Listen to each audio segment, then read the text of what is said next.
There's an old saying that even a blind squirrel can find a nut once in a while. And after observing my early life in my 20s and 30s in the dating realm, and then observing and listening and talking to various expats since 2012 here in the Philippines, the same is true with a lot of guys. Not all, but many. Many guys who they eventually do find a decent, healthy relationship.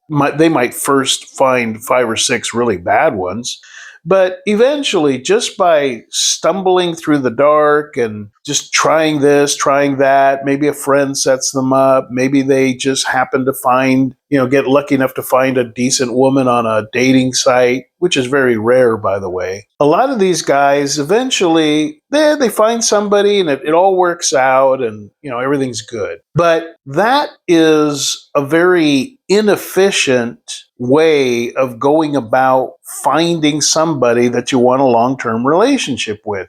The emphasis that you will hear a lot of times is on the methodology. It's, and I get this even from many guys that ask me privately. They're like, well, what do I say when I don't want to get on the dating sites? I want to get to the Philippines, like you said, and I want to approach women in public. I see the benefit in that. And then they say, again, back to methodology, they're like, well, what should be my opening line? What should I say to them? And it's easy to get lost in the weeds with bad advice from guys on different pickup artist type guys, and they'll give you all these different methodologies. Well, you need to do this first and then do that second and da-da-da-da-da-da-da. But that's starting on the wrong foot before you even get out the door. Because what you're talking about, look at the big picture. What you're talking about is you as a single man encountering a single woman that you find attractive, and you want her to find you attractive. So that with that mutual attraction to work with,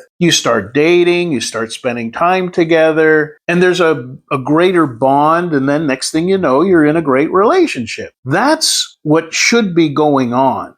And you're not going to accomplish this goal by walking up to a woman and having a script that you got in the back of your head. It's not about saying this and then saying that and then making her laugh. And you really have to back up. And that's what I want to focus on here today. I'd like you to reconsider and relook at this whole idea of approaching women. And I'm talking about approaching women, not setting up a date online and meeting at a coffee shop or a quickie motel. I'm talking about you're walking about, doing your own daily business out in town. Maybe you're walking to the local laundromat and you see a beautiful Filipino woman and you say to yourself, I'd like to get to know her better. I'm talking about what's known as the cold approach. Now, when I talk to guys over coffee or lunch, and they're telling me what a hard time they're having dating in the Philippines, much of what they're expressing is what's known as approach anxiety. And with some guys, it's so bad, I would call it approach trauma. They have tried to approach women back in the West. They not only did they get shot down, they got ridiculed, taken advantage of, and they assume, well, it's going to be the same way in the Philippines and these women are going to eat me alive. But really, you have to understand the Philippines is a very different social dating environment than what you're used to in the West. You just have to live here to understand that.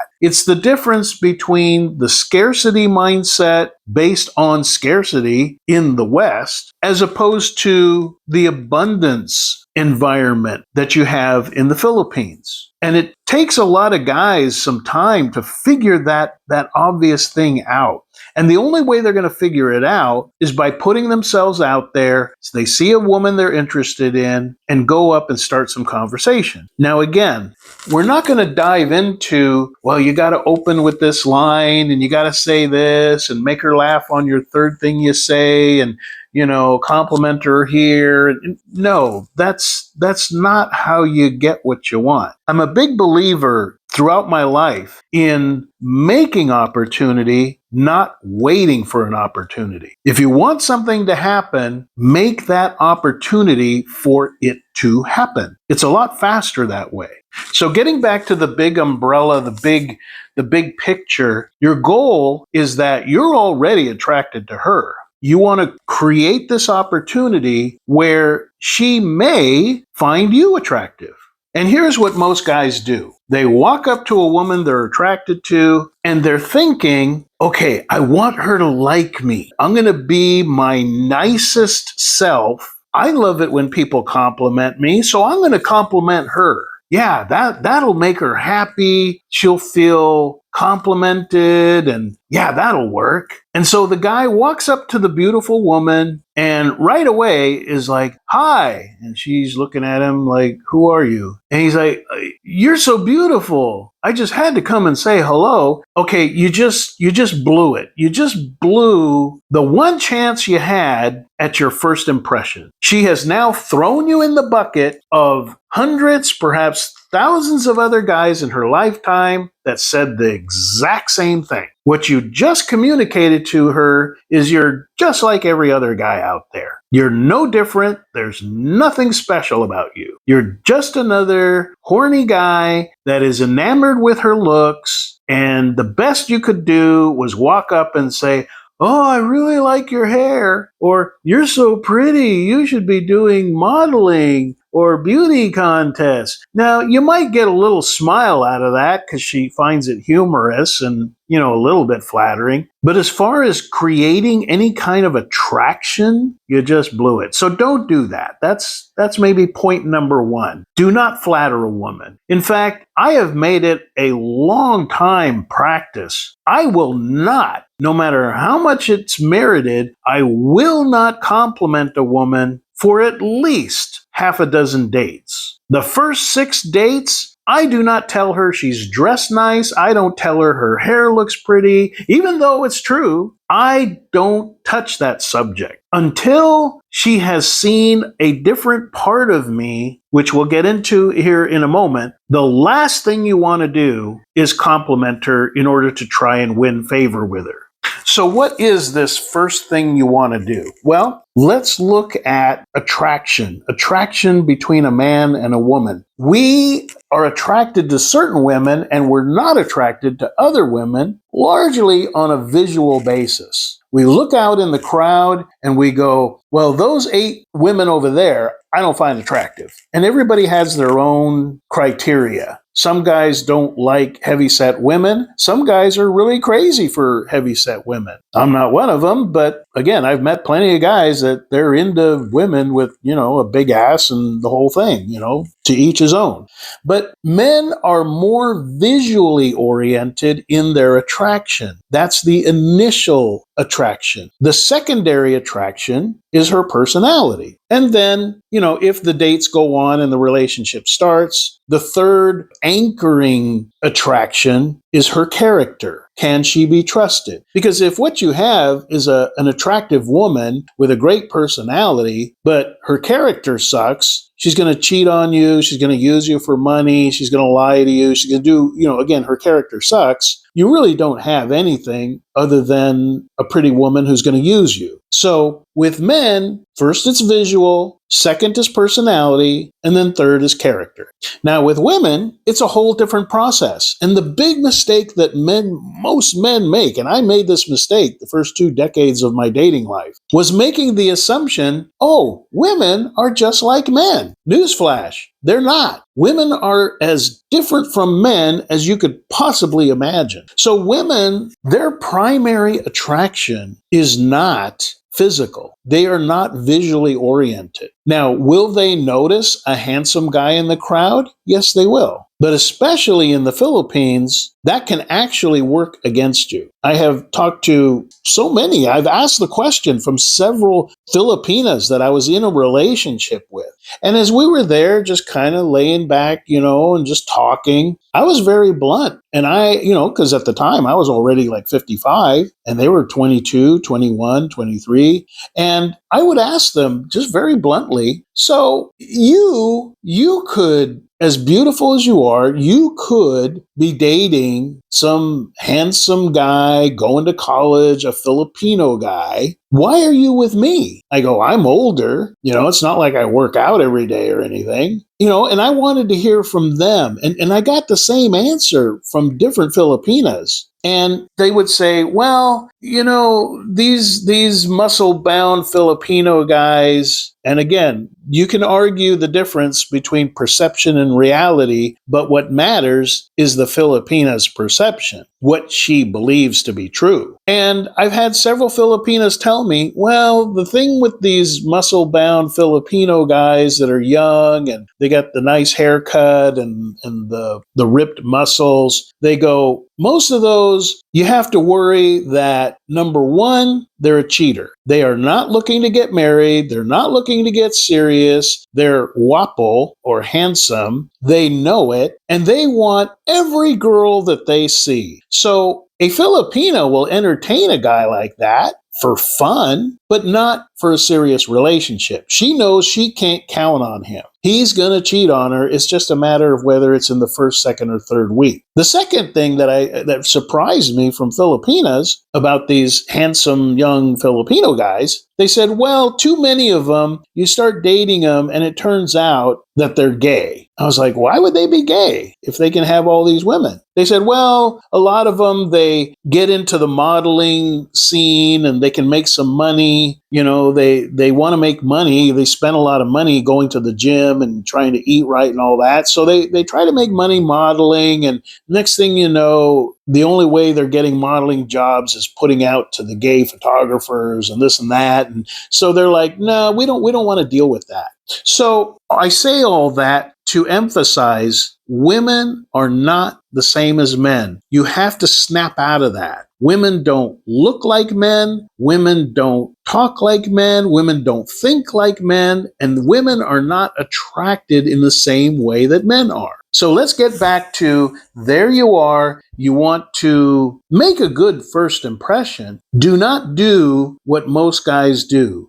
which is to flatter them and be all smiley and trying to be some happy-go-lucky version of yourself. Don't do that. They can tell, just like you can tell when you meet somebody and they're looking fake. You're like, there's no way that person is that way all the time, unless they're on medication. So here's what you need to do. Before you go walking up to this woman, you need to prepare yourself. And this is the part that men skip. And it's the most important part to being successful in dating the women that you consider to be a 10. The women that you might almost think, this woman's out of my league. In order to date these women, there's a big step you got to take before you walk out the door and start approaching them.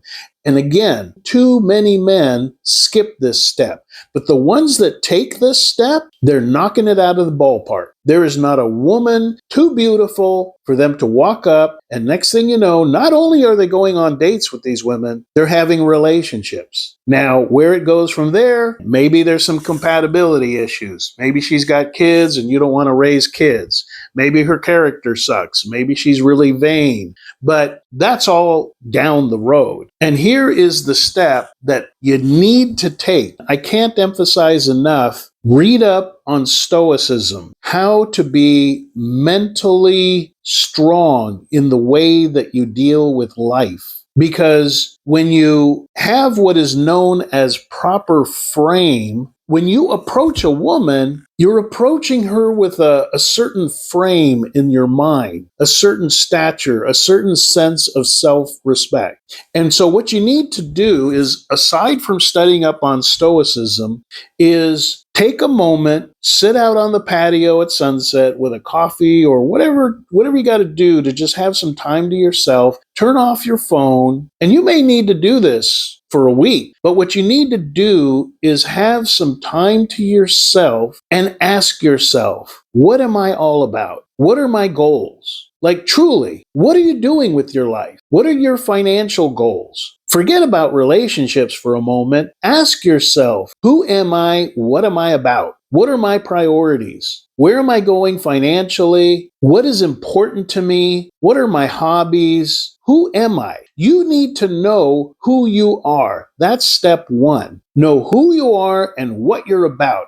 And I mean in a clear way, because so many guys wander through life and they're not really living life focused on knowing what they want. They just stumble forward, like I said, like the blind squirrel. They don't really know who they are, or what their focus is, or what their priorities are, or what they stand for. They just kind of wake up every day and put on their clothes and walk around and go to bed and repeat it the next day. Like one writer once said, most men live out their lives in quiet desperation. So you don't want to be like that. You want to know, number one, where's your life going? What's important to you? Where do you want to be in 5 years? And when you have a handle on that, go to step two. Step two is going back to that thing I mentioned earlier, having a proper frame. Now, I've met so many guys, and you have too, I'm sure, who have tried to have a frame of confidence, but it's built on sand. Instead of having a frame of confidence where you know who you are, you set your hand firmly to accomplish it every day, you really don't care about ridicule from other people. You don't care or listen to negativity from other people. You don't need other people's approval. You're not looking to be stroked with whatever milestone you just reached. You are firm and secure. You are confident,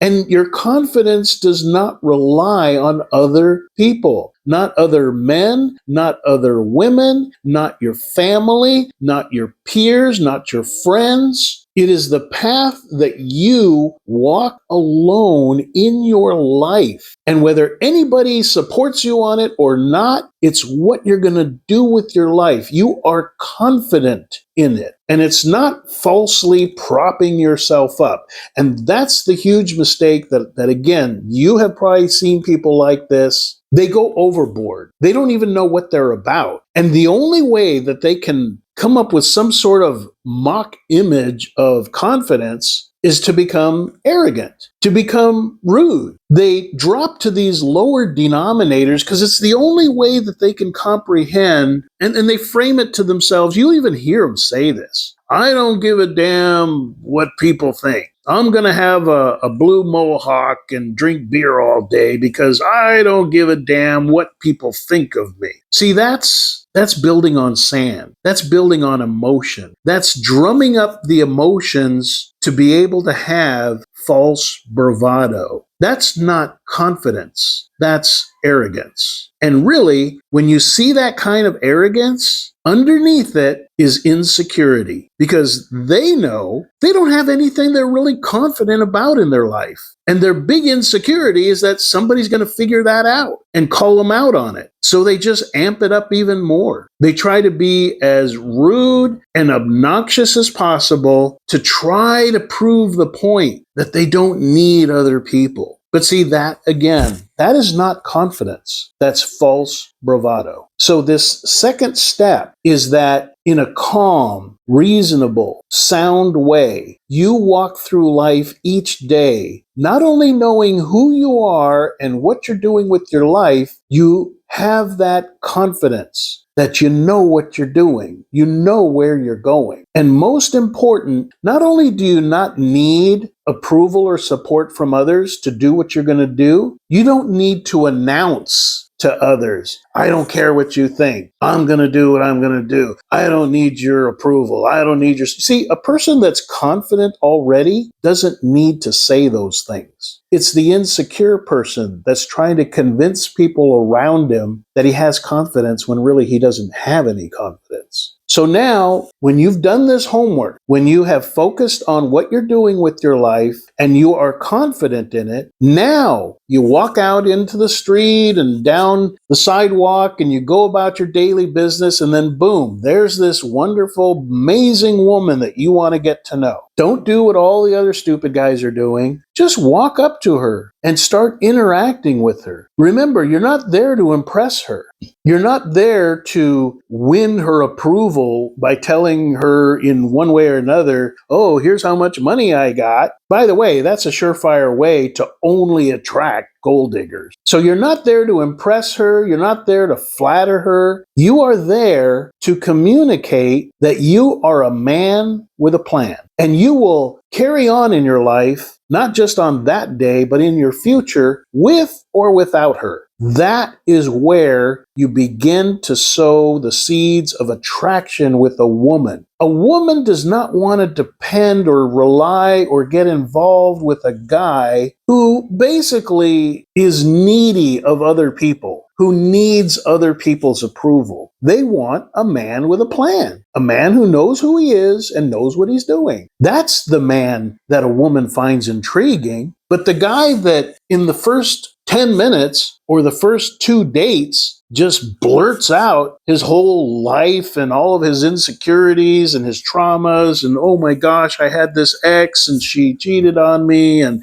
I feel like such a victim and I overcame that sort of kind of, that will kill any attraction she did have. She doesn't want a man that is damaged and needy and hurt. She wants a man that walks through this world confidently, and he doesn't need to prove it to anybody. And this is the frame that you want to have, not just for your own good, but when you're meeting a woman, because that's just the beginning. That is what's going to win her attraction. When you can meet a woman and just have a normal conversation with her like you've known her all your life, and you don't treat it like, oh my God, you're the most special person I've met in the last 2 months. Oh my gosh, I can't believe I'm talking to you. There's an old saying, well, maybe it's not that old, but if you treat a woman like a celebrity, you're going to get treated like a fan. So don't do that. Just have a normal conversation with her. And what you want to communicate to her is your calm, centered confidence. Do not go seeking her approval. Do not try to impress her. Not with your money, not with your funny jokes. Just connect with her. Look her in the eye when you're talking to her. And don't be talking to her with this huge, big, goofy, stupid grin on your face. Just talk to her like you were talking to the cashier at the grocery store. You don't need to be smiley when you're talking to a woman. Just connect with her. And don't be clingy. Don't become needy. There's again another saying, leave while they still want you to stay. Or another way of putting it, don't overstay your welcome. That first time you meet her, your only goal should be how you can contact her later. What you don't want to do is wear out your welcome. I usually shoot for under 3 minutes, 5 minutes max. Even if I want to sit there and talk to her for hours, hey, that'll come later when we're dating and in a relationship. But right now, that first impression, that first meeting, 3 to 5 minutes tops, casual conversation, maybe even give her the impression that really she's just not somebody special. She's not somebody you're interested in. You got other things to do. And it's like, hey, I know you're busy. I got stuff to do, but I'd like to talk to you later. What's your contact number, your text number? And you get it very matter-of-factly, not like, oh my gosh, I'm so happy you're giving me your phone number. No, don't be a dweeb. It's sort of like just an afterthought. It's like, hey, I got other stuff I got to do. Again, you're a man with a plan. You got things to do. But it's like, hey, I like talking to you. I wouldn't mind talking to you. I'd like to contact you after work or whatever, if they're at their job. What's your text number? And then you get it. And then you chat later and you build from there. But you're not building on, hey, I'm a foreigner and I got money. Do you like money? Do you want to like me? Because if you like me, I'll share my money with you. That's amateur hour. That's why guys end up with gold diggers following them around. Or guys approach women and really what they're communicating is, I haven't had a woman in 5 years. I left the United States and oh my God, you're so beautiful and oh, you're amazing and lifting him up on this pedestal. And she's looking at him like, this guy can't control himself. If he was my boyfriend and he saw some other pretty girl, he's going to be just as unstable. He'll be telling the next girl how amazed he is that a pretty girl's talking to him. I can't count on this guy.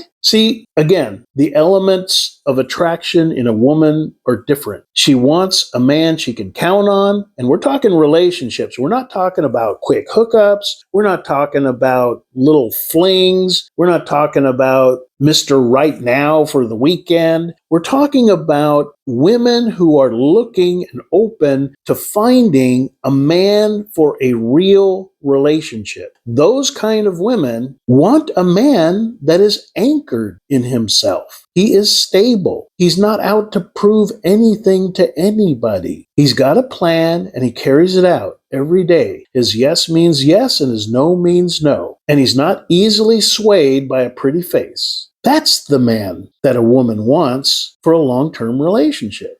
So don't get lost on the usual wrong questions. Don't be asking which dating site is the best site, which island has the prettiest women, what's the best pickup line to use, how can I make a woman laugh, how can I impress her? These are all the wrong questions. To put it simply, work on yourself first, for your own good. And then let that be sort of the invisible clothing of confidence you wear everywhere you go. And I'm telling you, women pick up on it and women are attracted to it.